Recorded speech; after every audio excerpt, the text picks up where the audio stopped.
رمضان المبارک کی آمد پورے عالم اسلام میں مقدس مہینے کی تیاریاں عروج پر۔ امت مسلمہ کو بابرکت مہینے کا بے صبری سے انتظار۔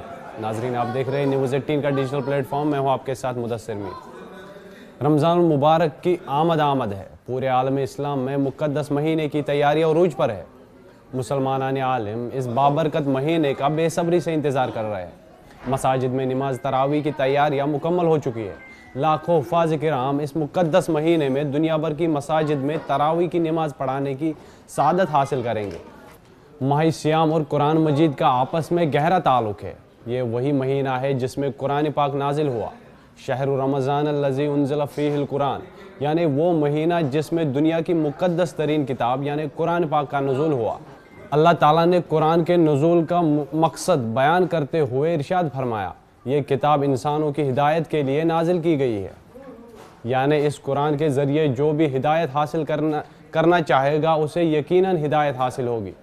رمضان المبارک وہ مہینہ ہے جس میں مسلمانوں پر ایک عظیم عبادت روزہ فرض کیا گیا۔ رمضان کے پورے مہینے ہر عاقل و بالغ مسلمان پر روزہ فرض ہے۔ یہ بابرکت مہینہ اپنے اندر بے شمار برکتیں اور سعادتیں سموئے ہوئے ہے۔ اس مہینے میں فرض عبادت کا ثواب 70 گنا بڑھا دیا جاتا ہے، جبکہ نفلی عبادت کا ثواب فرض کے برابر ملتا ہے۔ اس مہینے میں دن میں روزہ رکھنے اور رات میں قیام کرنے کی ایسی فضیلتیں ہیں کہ نبی کریم صلی اللہ علیہ وسلم کے ارشاد مبارک کا مفہوم ہے، اگر تم جان لو کہ اس مہینے کی کیا فضیلت ہے تو تم تمنا کرو کہ سال بھر یہ مقدس مہینہ ہی سایہ فگن رہے۔ اس مقدس مہینے میں شیاطین قید کر دیے جاتے ہیں تاکہ اللہ کے نیک بندے بغیر کسی شیطانی رکاوٹ کے اللہ تبارک و تعالیٰ کی خاص عبادتوں میں مصروف رہے۔